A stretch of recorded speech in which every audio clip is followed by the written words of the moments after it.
Paz do Senhor, meus irmãos. Vamos nos colocar sobre os pés, vamos orar, dar início à nossa quarta, também conhecida como última aula da disciplina Escatologias Contemporâneas.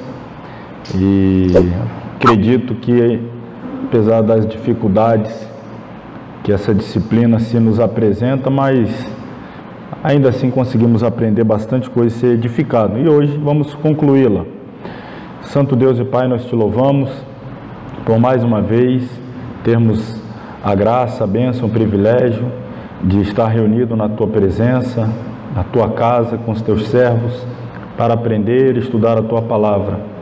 Te louvo, ó Deus, pela vida daqueles que também dedicam uma parte do seu tempo, pondo-se diante de uma tela, de TV, do computador, do smartphone, que seja, para estudar e aprender a tua palavra. Abençoe também de uma forma especial cada aluno que à distância tem feito este curso.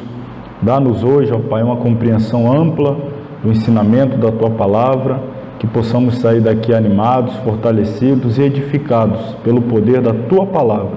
Oramos no nome de Jesus. Amém. Pode tomar seu assento, irmão. Fazer aqui em 10 minutos uma breve recapitulação daquilo que nós já estudamos. Lembrando que esta quarta disciplina trata das escatologias contemporâneas, e este nome é justamente em virtude de que muitas igrejas, as mais diversas denominações, fazem interpretações distintas quando o assunto é a doutrina das últimas coisas, a escatologia.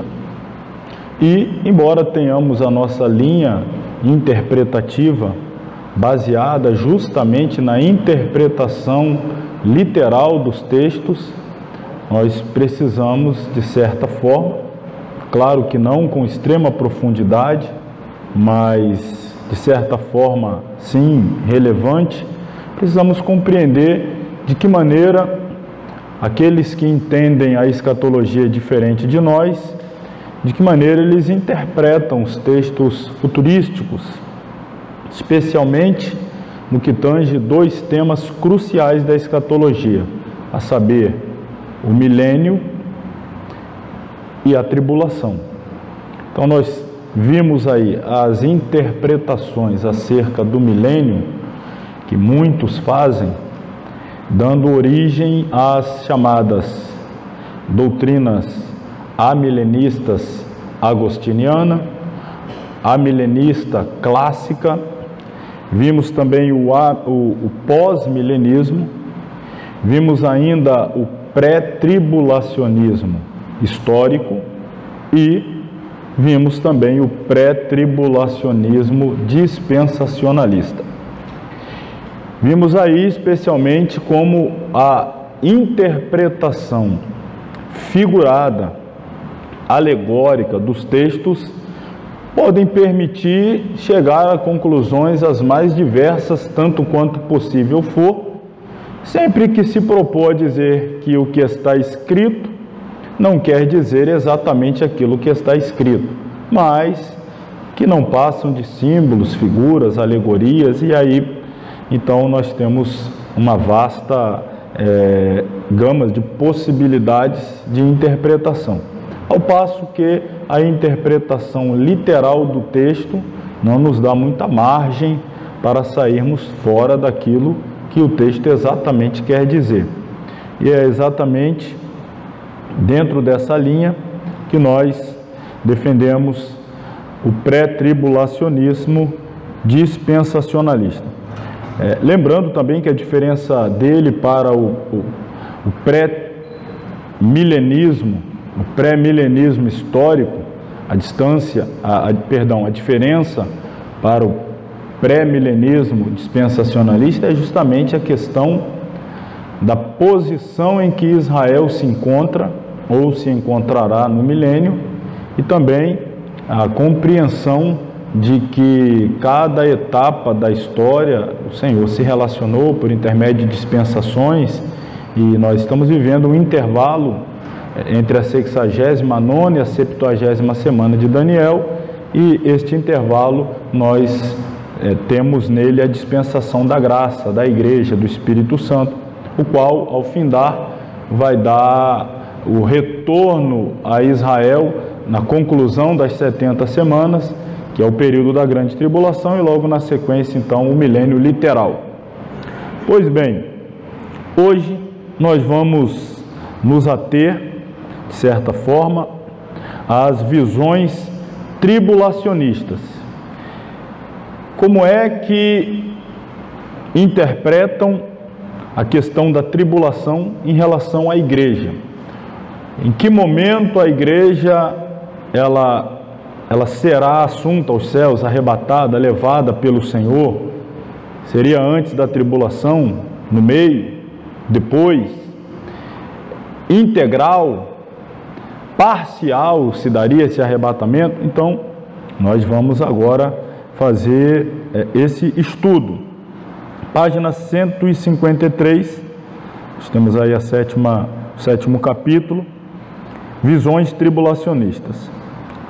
O arrebatamento da igreja. Agora, o assunto vamos hoje apenas estudar sobre o arrebatamento e as visões concernentes a ele. Se é antes da tribulação, no meio, depois, etc.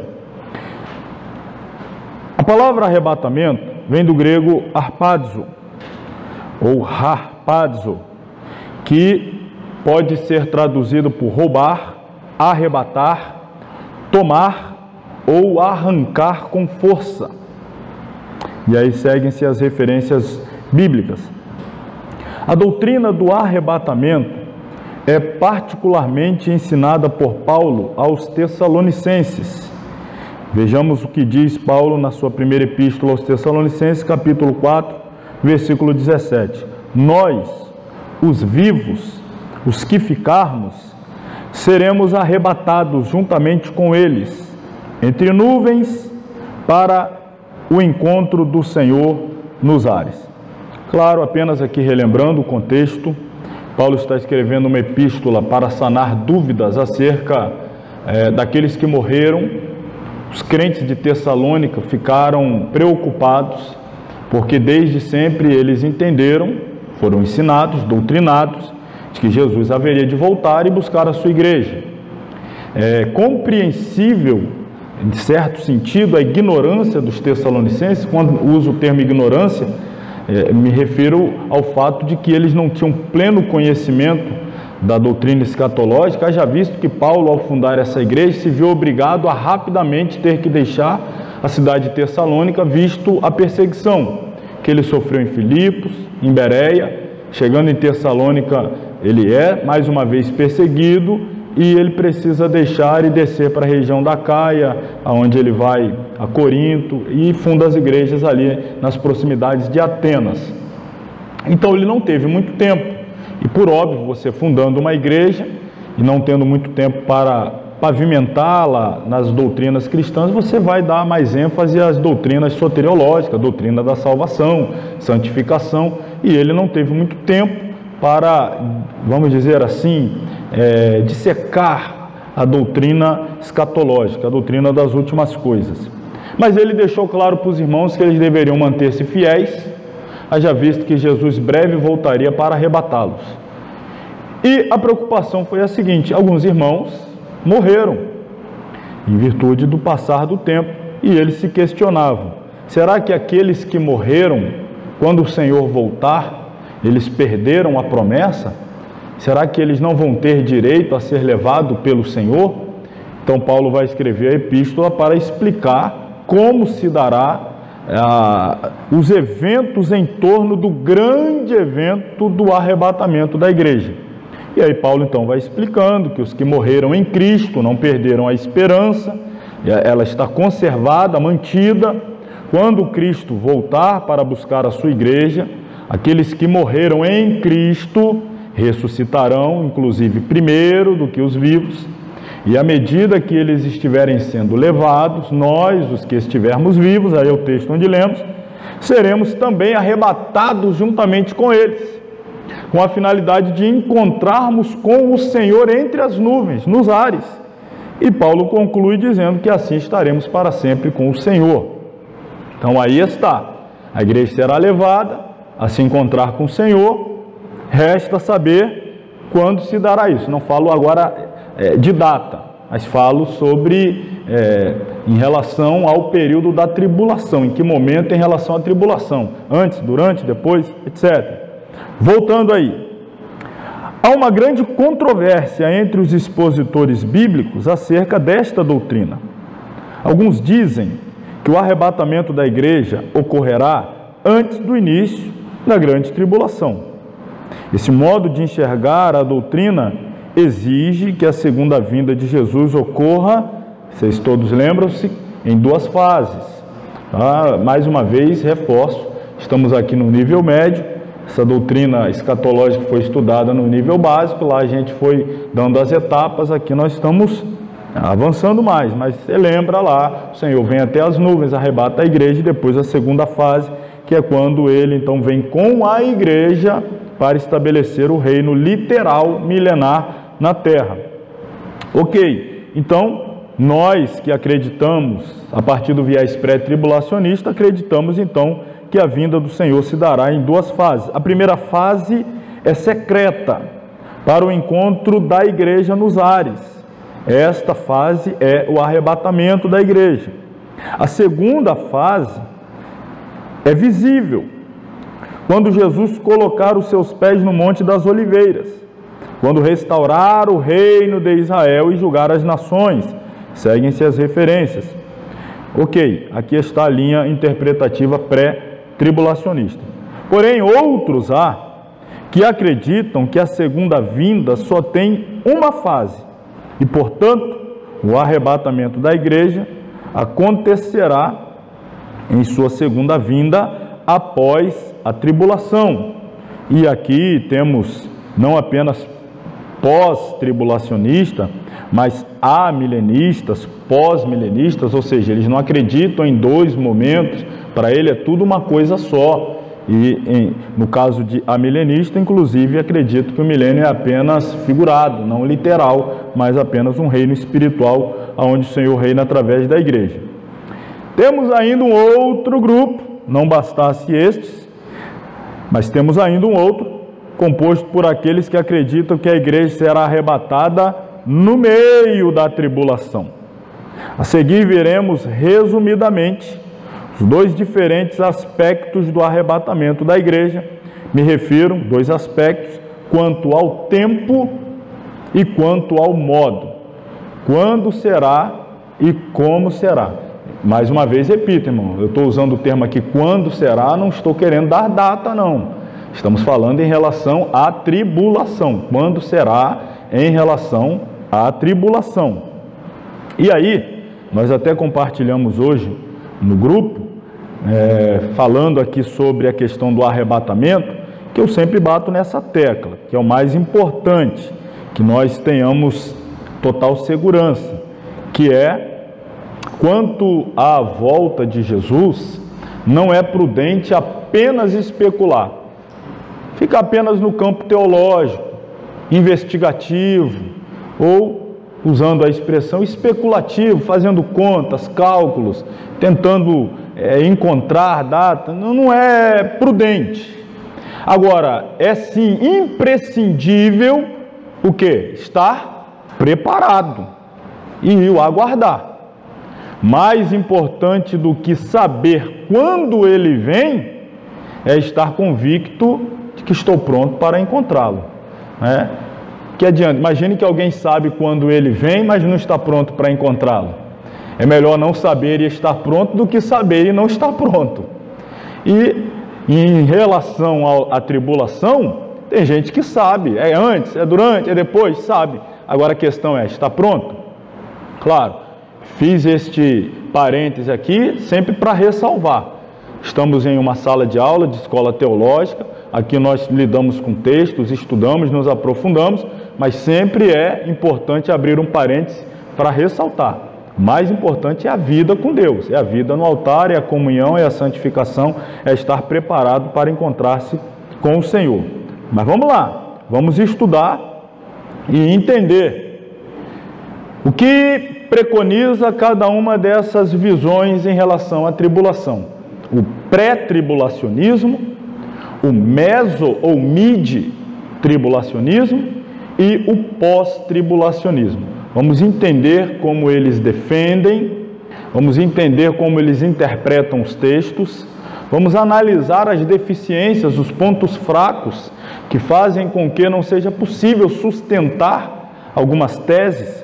Então nós vamos fazer essa análise. Começando aí com arrebatamento pré-tribulacional. Aliás, voltando aqui, o tempo do arrebatamento da igreja, três diferentes opiniões, que estão aqui expostos no slide.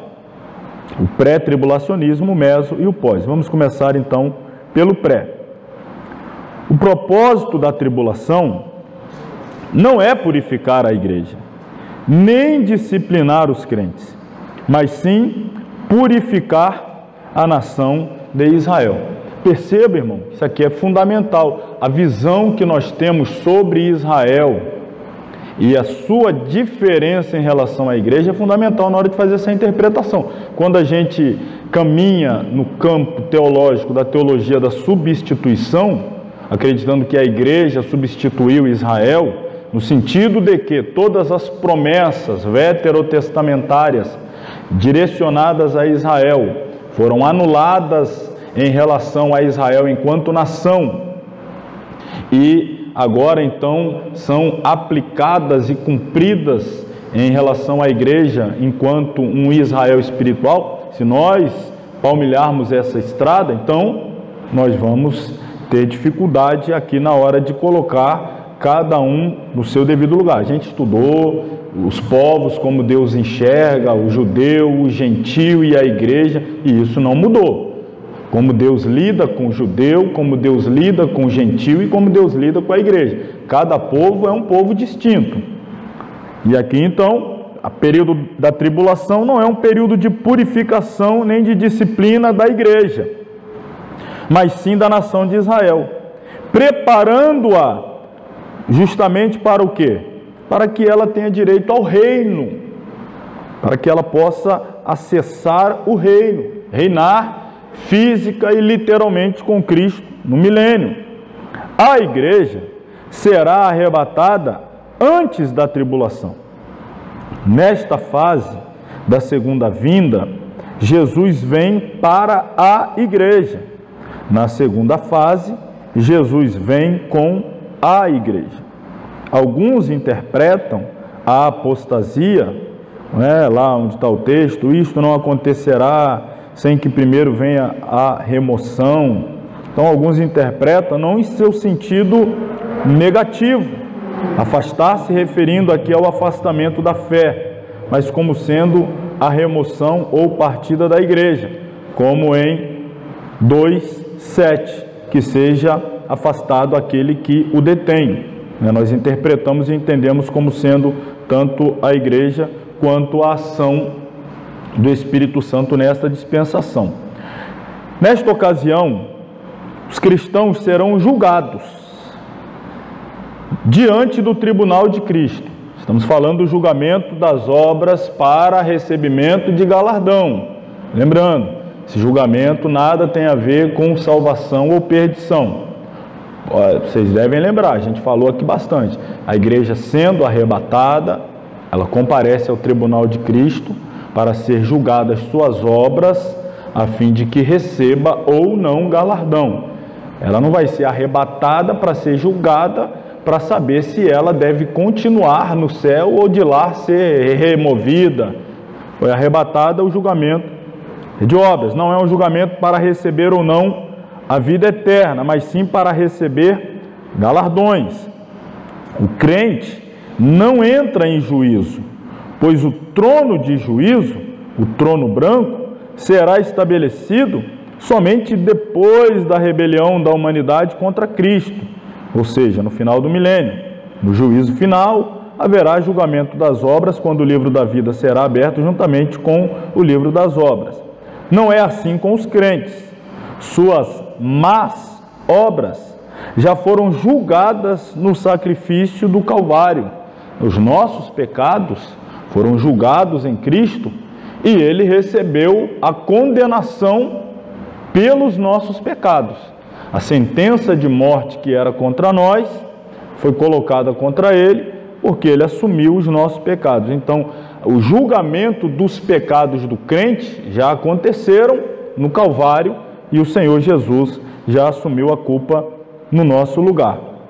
Então não haverá um segundo juízo do crente concernente às suas obras pecaminosas. O pré-tribulacionismo admite uma segunda vinda iminente, isto é, poderá ocorrer a qualquer momento, e nenhum evento ou profecia necessita ser cumprido para que o arrebatamento ocorra, ao contrário das outras interpretações que exigem a ocorrência da tribulação antes que o arrebatamento se consuma. Não é? Meso e pós-tribulacionistas, naturalmente, eles condicionam o arrebatamento à tribulação. Então, em se iniciando a tribulação, se eu sou um pós-tribulacionista, eu já tenho condições de dizer quando se dará o arrebatamento. Começou hoje a tribulação, eu sou pós-tribulacionista. O arrebatamento vai ocorrer quando? Daqui a 7 anos. Se eu sou um meso-tribulacionista e a tribulação começa hoje, o arrebatamento se dará quando?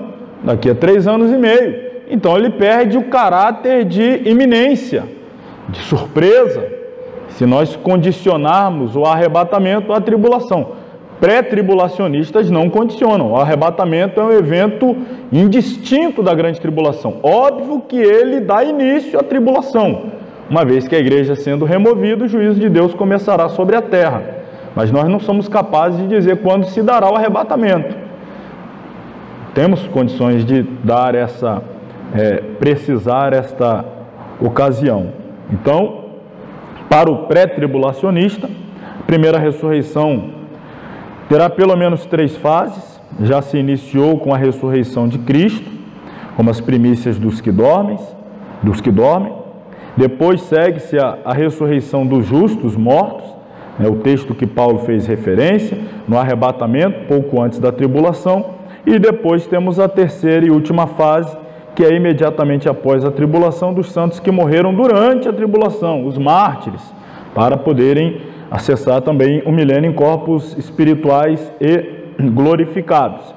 Outros admitem 5 fases, mas eles acrescentam aqui, os santos de Israel, fazem uma distinção desnecessária.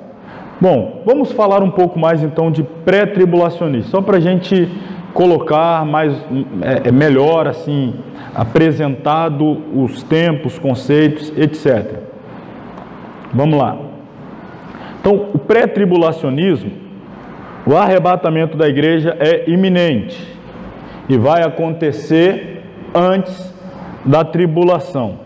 Então aqui assim não dá para você falar, para você olhar ali, né? Tá vendo aquele ponto verde ali? Aí não vai resolver muito, né? Vamos lá. Bom, uma linha do tempo aqui, apenas para apresentar o plano escatológico a partir do enfoque pré-tribulacionista. Então temos aqui a primeira vinda de Jesus, sua morte, crucificação, esse intervalo aqui é a era da igreja, no momento atual, dispensação da graça.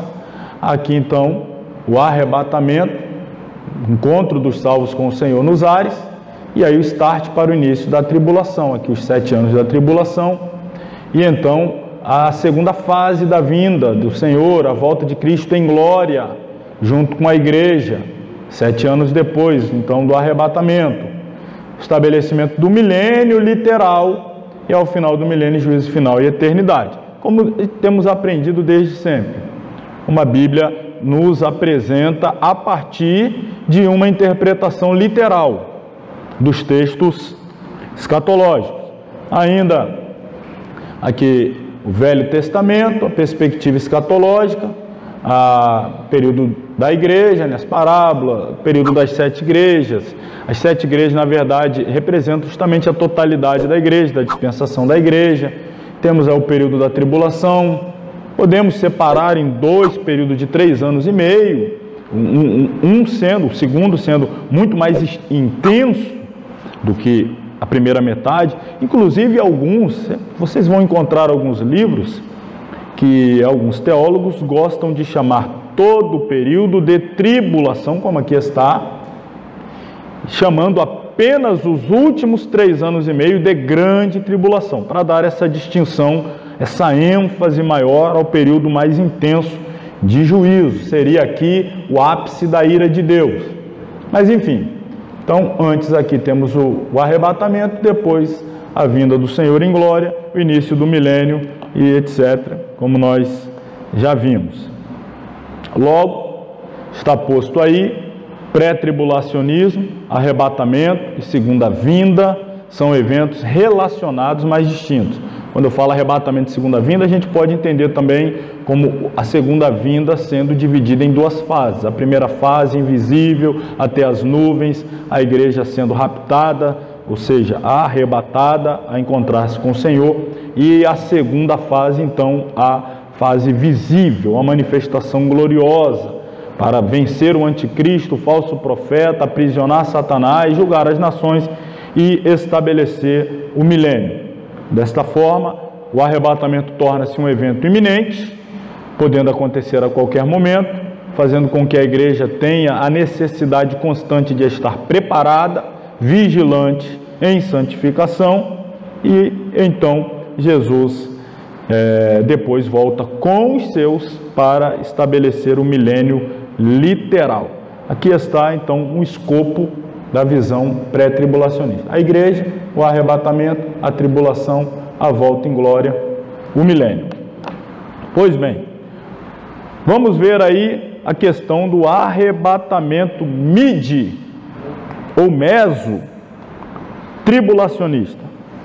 Fica fácil de entender como é que eles interpretam. Esta interpretação argumenta que os eleitos mencionados por Jesus, que passarão pela tribulação, refere-se aos santos da igreja que estarão presentes. O mid-tribulacionista faz diferença entre tribulação e ira de Deus. Creem que a igreja não sofrerá a ira de Deus, mas deverá passar pela tribulação. A primeira metade da tribulação, na qual a igreja estará presente, segundo a visão mid- ou meso-tribulacionista, ocorrerá apenas uma tribulação. Depois disso, a ira de Deus será derramada. Logo em seguida, a tribulação daqueles dias. Quando isso estiver para acontecer, a igreja será arrebatada exatamente no meio da tribulação para ser poupada da ira. Bom, aí está a visão meso- ou mid-tribulacionista. Vamos lembrar, irmãos, que o período tribulacional, em que juízos são derramados e manifestos sobre a terra, esses juízos, eles são sequenciados em 3 eventos. Aliás, deixa eu melhorar aqui a colocação, são 3 sequências de 7 juízos. A primeira sequência é a sequência de 7 selos. Aí temos a segunda sequência, que são 7 trombetas. E, finalmente, a última sequência, 7 taças. Se nós pegarmos esses 21 juízos, vamos colocar assim, e nós tentarmos entender quantos deles estão na primeira metade, quantos deles estão na segunda metade da tribulação, do período todo tribulacional, sim, nós entenderemos que os 7 selos e as 7 trombetas ocorrem nos primeiros 3 anos e meio. E as 7 taças ocorrerão nos últimos 3 anos e meio, no período final da tribulação. Como o texto bíblico quando vai falar do derramamento das taças, é usada a expressão, você pode até olhar na sua Bíblia, a gente vai recorrer a esse texto, depois vamos voltar nele para uma outra interpretação, mas você já pode olhar Apocalipse, capítulo 15,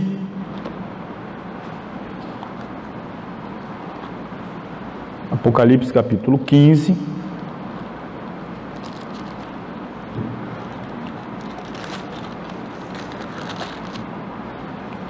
vai fazer a seguinte menção: e vi, versículo 1, outro grande e admirável sinal no céu, 7 anjos, que tinham as 7 últimas pragas, porque nelas você está lendo aí, acompanhando a sua Bíblia, nelas é o quê? Consumada a ira de Deus. Consumada. Consumada. Não é iniciada a ira de Deus. Os meso-mid-tribulacionistas, eles vão dizer, bom, a igreja passa pela fase da tribulação, que é 7 selos, 7 trombetas, mas quando começar a ser derramada a ira de Deus, que seria aqui nas taças, a igreja é arrebatada no meio. Mas veja, o texto não fala de iniciar a ira, fala de consumar. A ira já começou a se manifestar lá nos selos, nas trombetas. Ou você acha que aquilo lá era o que? Era diversão? Agora que vai ser ira? Lá era brincadeira? Agora que vai ser ira? Não, já tinha começado uma sequência de eventos cataclísmicos, catastróficos, né? Sem precedentes na história da humanidade. Sem precedentes. E agora nós temos a consumação, não o início. Se nós formos ver aí o capítulo 16...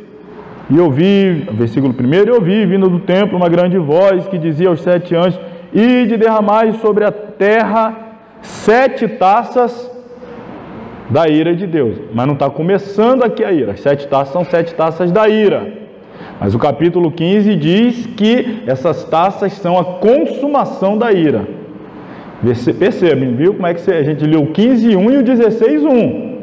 15:1 fala da consumação. Aí vai dar os 8 versículos que compõem o capítulo 15, vai dar uma explicada no ambiente celestial, e a partir do capítulo 16, então, vai vir exatamente a sequência das taças. E aqui é dito que nelas está contido a ira. Então, se você isolar apenas o capítulo 16 e ler aqui, então aqui começa a ira. Mas observe aí, a gente leu o 15. E aí o 15 vai dizer que, na verdade, o que está acontecendo é a consumação da ira. Isso é importante. Contextualizar, essa é a primeira regra hermenêutica. Primeira regra hermenêutica. Contexto. Se você tira o texto do contexto, você pode fazer a Bíblia dizer o que você quiser.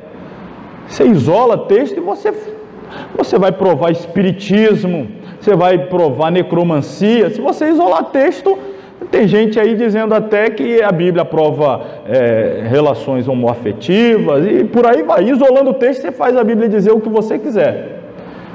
Agora, respeitando a lei do contexto, aí você vai entender o que Deus está falando, não o que nós queremos que esteja, que nós gostaríamos que estivesse sendo dito.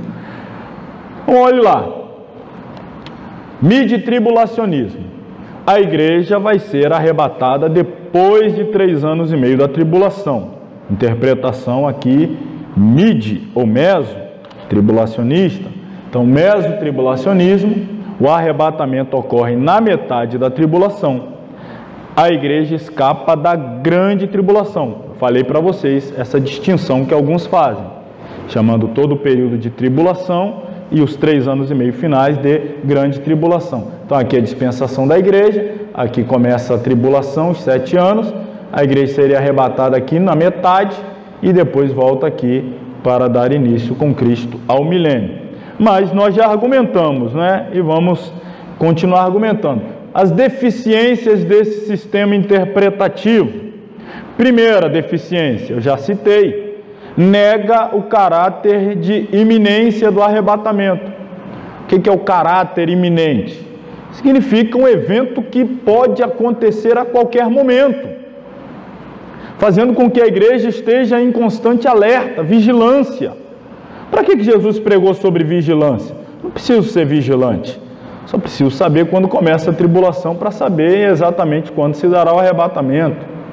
É claro, a não ser que seja pego aí pela surpresa da morte, como muitos foram, mas em se tratando a tribulação, havendo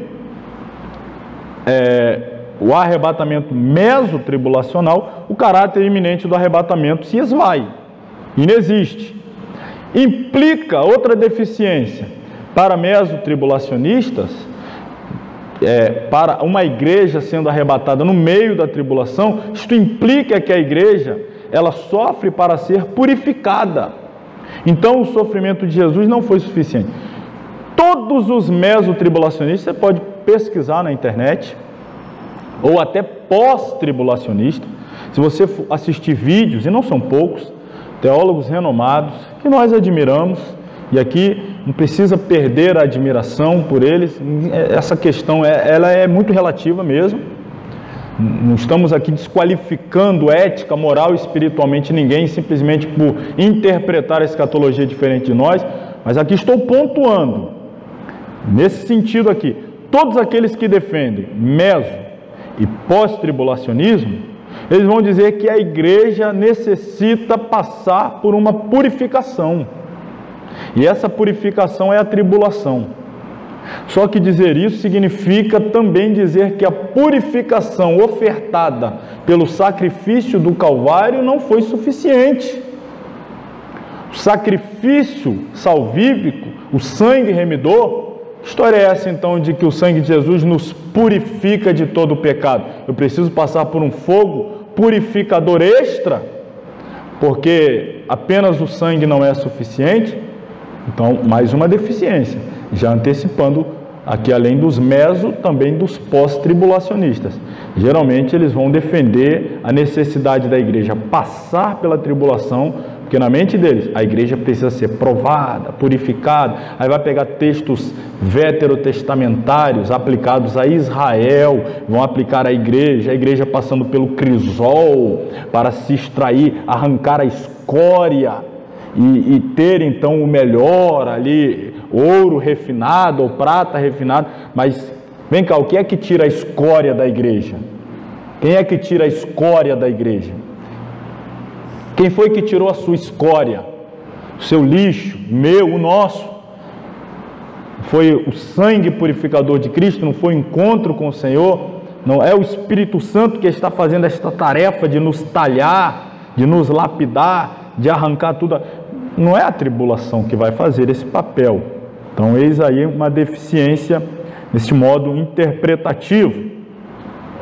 Vamos ao pós-tribulacional. Pós-tribulacionista argumenta, como o pré-tribulacionista, que a igreja não ficará exposta à ira de Deus.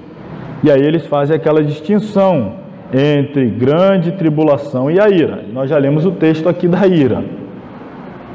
Mas eles dizem assim, olha, a igreja vai sofrer na tribulação, mas ela vai ser poupada da ira. As passagens de Romanos 5,9, 1 Tessalonicenses 5,9, onde aparece o termo ira, segundo eles, não se referem à grande tribulação, mas sim à ira do juízo final. Para eles, a ira de Deus se manifestará não no período da tribulação, mas no juízo final, quando Deus sentenciar os ímpios à condenação eterna, lago de fogo e enxofre. Fora disso, a tribulação não seria um período de derramamento de ira.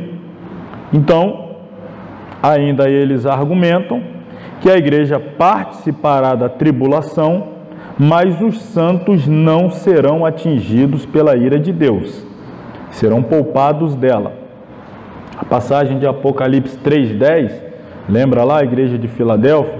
Segundo eles, não significa que a igreja será excluída da tribulação, arrebatada antes, mas significa sim que a igreja será preservada na tribulação.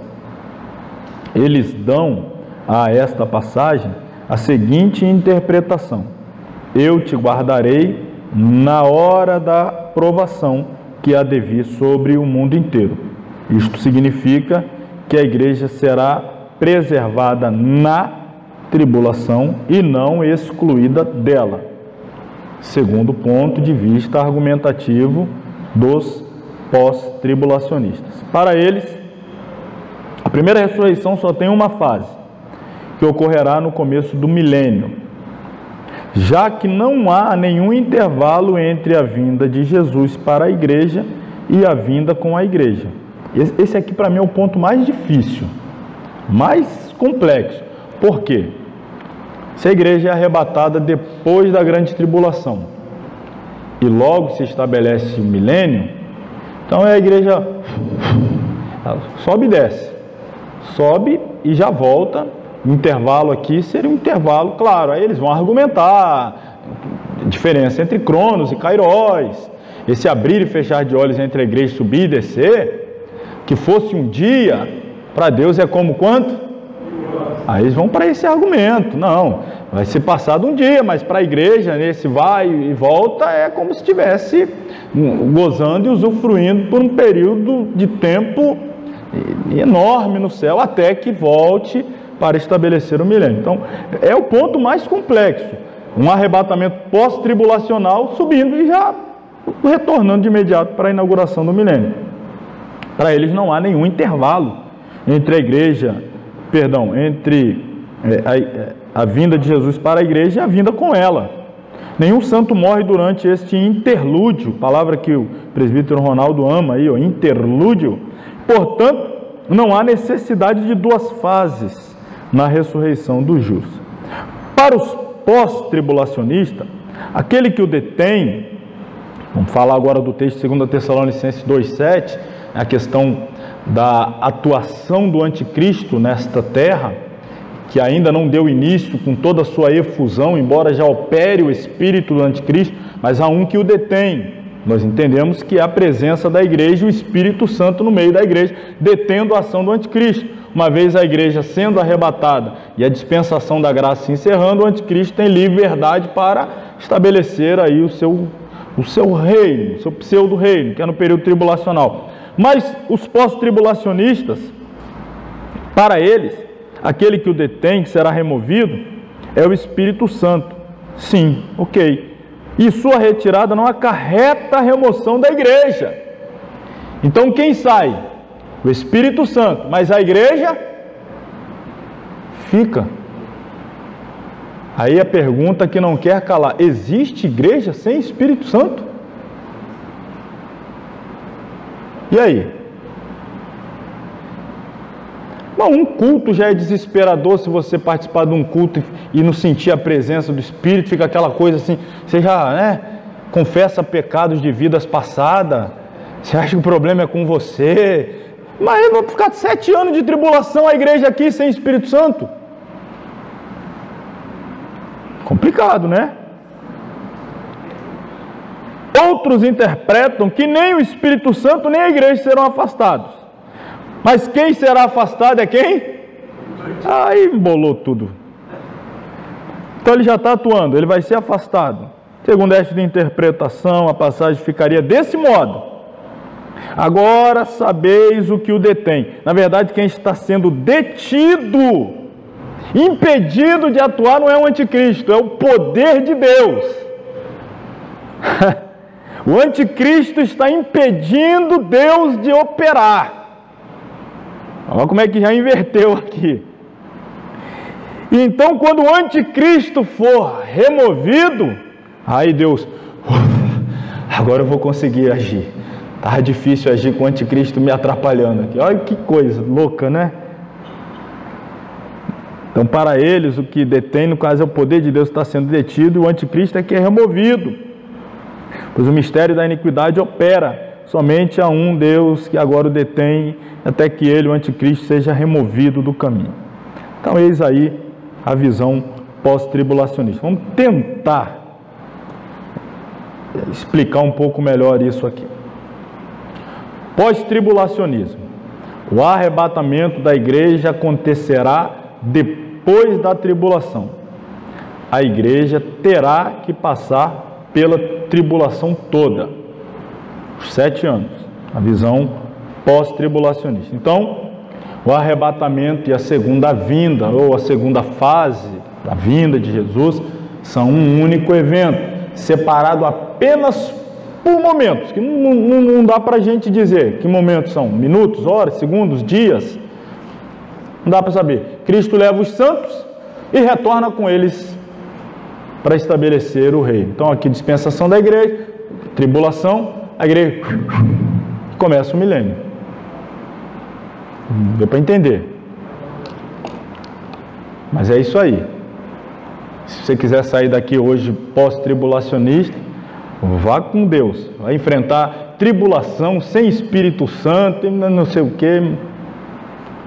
Mas eu repito, teólogos sérios, renomados, defendem essa linha. Para eles, nós somos loucos, a nossa forma de interpretar é que é enviesada, que força texto, etc, etc. As deficiências desse sistema. No ensinamento do pós-tribulacionismo, primeiro, a igreja será protegida durante a tribulação. Mas Apocalipse 6, 9, 16 deixa claro que os santos na tribulação serão perseguidos. E aqui é claro, estamos falando mártires da tribulação, aqueles que se converterem durante a tribulação, os 144 mil selados, relembrando lá a escatologia, mártires que não receberão o sinal da besta, nem na mão, nem na testa, serão perseguidos pelo anticristo. Então aqui, e aí, para eles, guardarei da hora e não na hora. Outra deficiência, o pós-tribulacionismo também nega a iminência do arrebatamento. Óbvio, se eu sou pós-tribulacionista e o arrebatamento acontece agora, fica sabido que a volta de Jesus para levar-me e de imediato trazer-me para estabelecer o milênio, dar-se-á 7 anos depois. E, mais uma vez, aquela confusão entre Israel e igreja. O período da tribulação não é um período de purificação de Israel, mas um período de purificação da igreja, etc. Tem que ter toda aquela... o sistema da teologia da substituição, que nós entendemos Israel, Israel, igreja, igreja, gentios, são gentios. Vamos falar agora aqui, ó, modo do arrebatamento. Se já não bastasse o momento, ter essa dificuldade em relação ao momento, antes, no meio, depois, ainda tem aqueles que advogam sobre diferentes modelos, modos, formas de arrebatamento. Talvez nesse ponto muitos nunca tinham ouvido. Se já tornarão a ouvir, se nunca, agora ouvirão.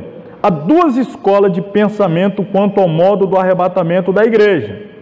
São elas: primeiro, o arrebatamento integral, e o segundo, arrebatamento parcelado, 10 vezes sem juros, parcial.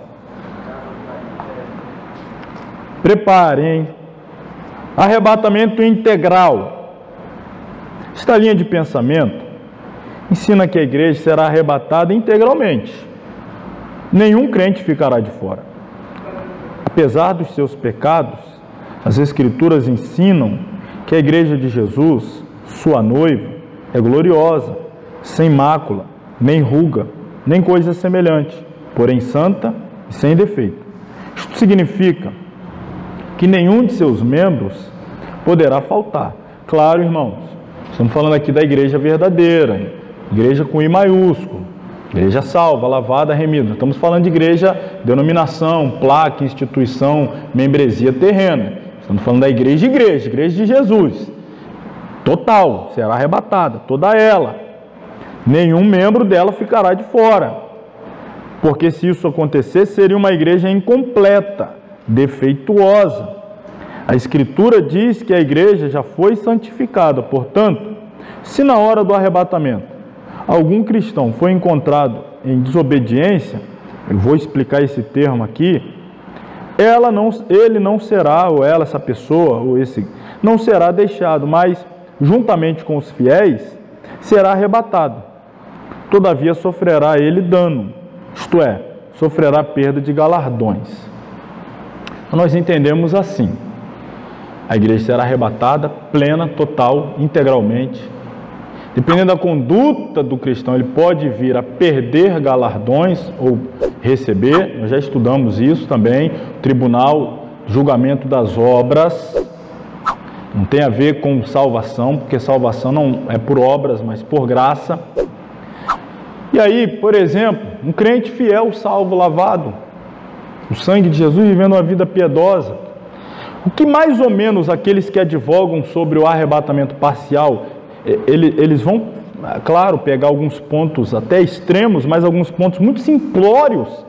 Vou dar um exemplo assim, muito simplório. Eu sou um cristão, como você, fiel, autêntico, servidor de Jesus, buscando me santificar a cada dia, perfeito? Não. Pecador, sim, mas não escravo do pecado. Mas o que eles vão dizer? Por exemplo, eu estou lá dirigindo meu carro, indo até para a igreja, e a pessoa passou na minha frente lá, eu dei aquela freada, estou doido! Aí Jesus vem, é porque eu chamei ele de louco, e a Bíblia diz que se você chamar o irmão de raca, você é réu do inferno. Aí eu falei, e agora? Perdi o arrebatamento. Falei isso na hora que... Mas aí eu vou ter ainda uma chance, o arrebatamento é parcial. Os que estavam perfeitinhos no momento foram. O que tinha esse pequeno deslize, uma falhazinha ínfima, vai ter aí o período da tribulação. Isso é quase que um purgatório na terra, irmão. Pronto, trocando em miúdos. Isso é um purgatório na terra. Perdi por esse deslize, foi um momento assim, eu falei, eu caí. E agora? Calma, você vai passar por uma purificação. Seria mais ou menos isso, a defesa mesotribulacionista. Então, parcial por quê? Porque a igreja não vai toda quem tiver ali, ó, zeradinho no momento. Sim, tá num... É claro, irmão, também a gente não está aqui dizendo, não, você pode ficar tranquilo, você cometer um pecado e Jesus voltar, você sobe assim mesmo. Não estamos falando de pessoas escravas do pecado. Não estamos falando de pessoa que vive em desarmonia com o irmão e não vai lá perdoar, pedir perdão, acertar a vida, está vivendo no adultério ou em algum pecado. Isso é diferente de ser escravo do pecado com alguém que, por um momento, pela falha da natureza pecaminosa, comete algum pecado. Para ser bem aqui direto, falar igual Jesus, vai lá, fica de pé quem não cometeu nenhum pecado hoje. Nenhum de nós subiríamos. Teríamos que passar por purificação. E aí, se a gente for estender essa pergunta, quem você acha que subiria, então?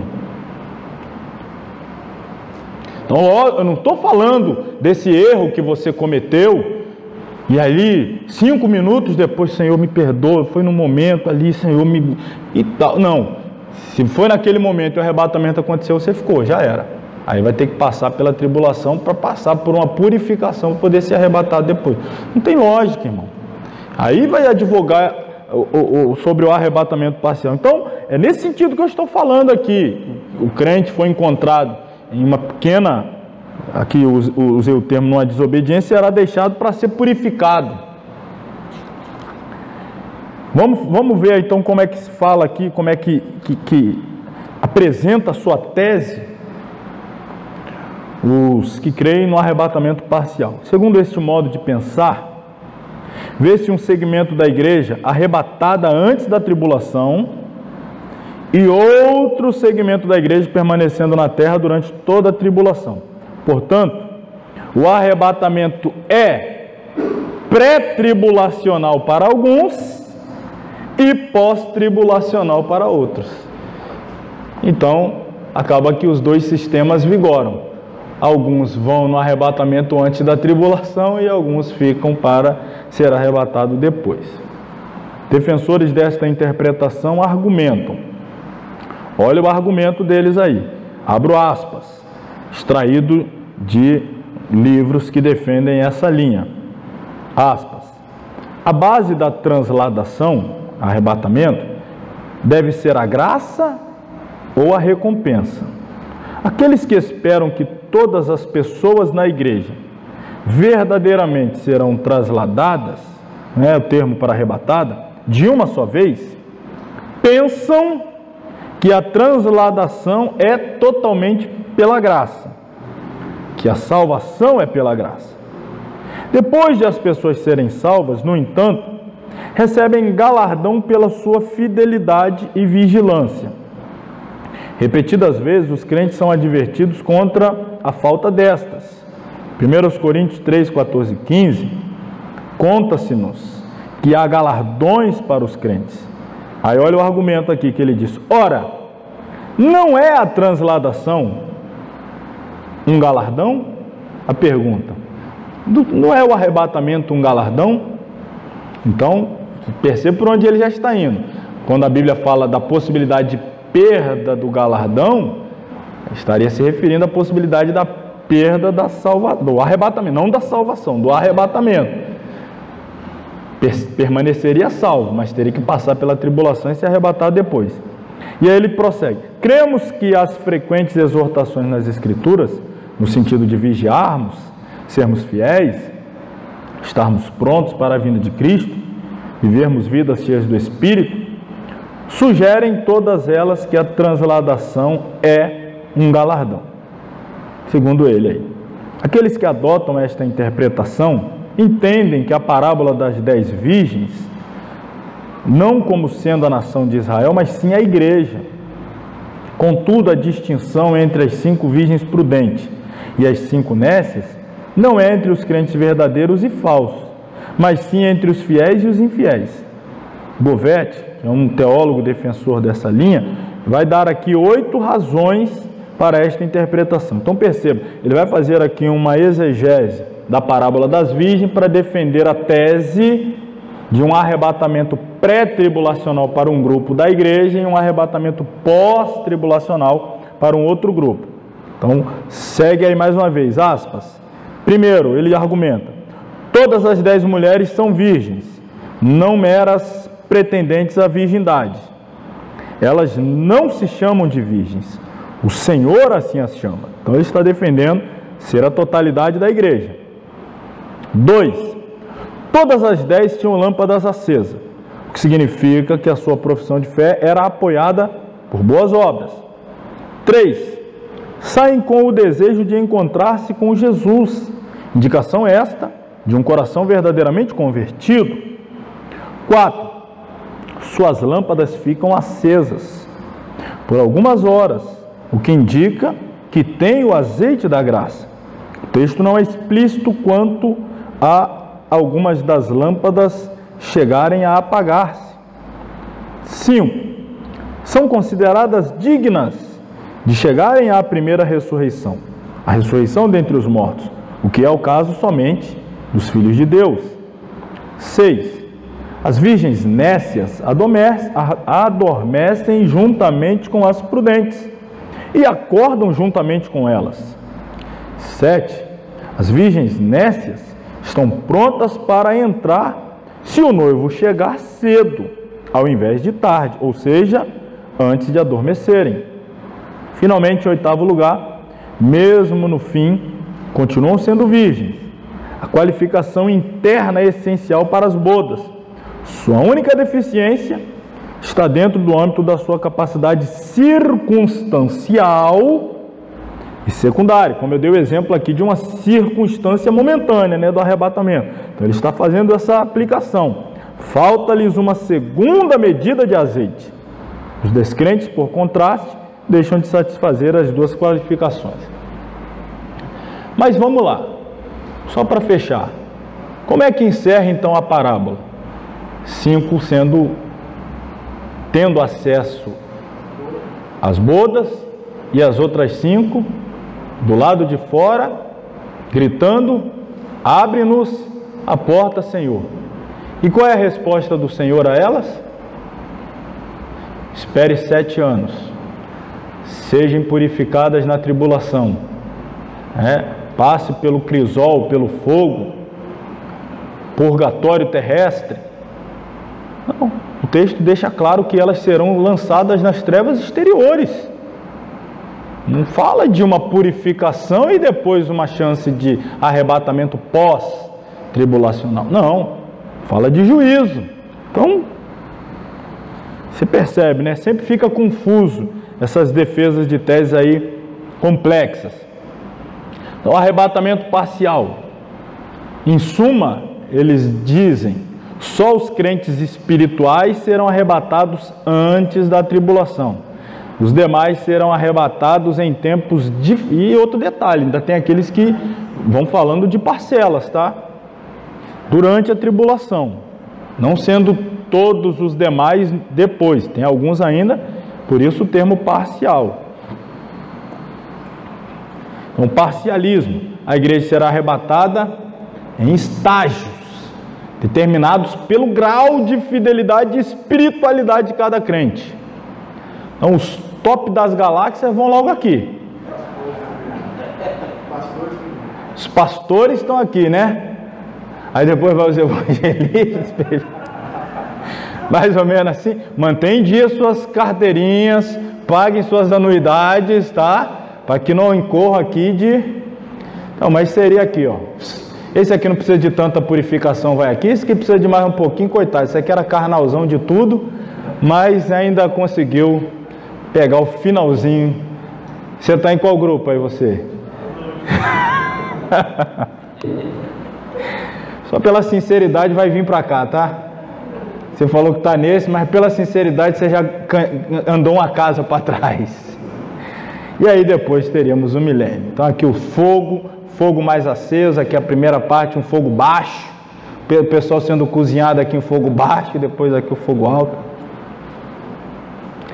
Deficiências são explícitas, desnecessário até que eu precisasse falar aqui, perdão da redundância. Baseado no sistema de boas obras, a principal deficiência é essa: o arrebatamento não leva em consideração a nossa posição em Cristo, não levaria em conta sequer a graça, está se considerando méritos, está se considerando obras. Nós não somos aceitos por Deus por obras, mas sim em Cristo. Negam a unidade da igreja, está desfacelando a igreja. Jesus clamou pela unidade, morreu pela unidade, pregou unidade, intercedeu pela unidade. Mas só que na hora do arrebatamento, aí a unidade se desfaz, se esfacela, vai um grupo, outro grupo, outro grupo, outro grupo, outro grupo. Um chega, já recebe o galardão, o outro chega, pega o início da boda, outro pega a metade, o outro pega já a boda encerrando. 1 Coríntios 15:52 diz que nós, todos, a igreja, seremos transformados. No momento, todos, não fala de etapas. Então, eis as muitas deficiências. E aí entraria o tal do arrebatamento pré-ira, que é aquela diferença que nós já mostramos, identificando os primeiros 3 anos e meio da tribulação como sendo não um período de ira e a outra parte sim um período da ira. Então esse aqui é basicamente mesotribulacionista, situando a última trombeta um pouco depois da metade. Então a igreja entra na tribulação, é arrebatada na metade e é livre da ira, que começaria aqui, e ao final da ira, então o Senhor Jesus volta com a igreja para estabelecer o milênio. Então basicamente arrebatamento pré-ira é mesotribulacionista. Quantos aqui tem a Bíblia de estudo Plenitude? Eu tenho, inclusive é a que eu uso já há aproximadamente uma década. Estou fazendo comercial, também não vim aqui para desqualificar, pelo contrário, estou aqui dizendo, eu gosto, eu a utilizo há quase uma década. Você vai encontrar lá no livro do Apocalipse, as notas dela, vai apresentar todos esses sistemas. E aí na hora que for fazer os comentários, vai apresentar também os pontos de vista. Ela não vai bater o martelo, vai deixar cada um analisar segundo o seu viés escatológico. Vai pegar o texto, segundo os mesotribulacionistas, esse texto assim, assim, assim. Segundo o pré-tribulacionista, de acordo com o dispensacionalista. Ela vai fazer isso. Então seria interessante também, do ponto de vista que você pode ter ali o reforço da sua linha interpretativa, nossa, mas perceber também ali como que os diferentes grupos de interpretações escatológicas interpretam esses textos. Você que tem a Bíblia, depois dá essa olhada lá, você vai ver isso aí.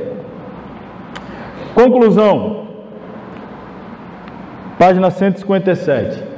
Nós vamos concluir e encerrar a nossa aula de hoje por aqui.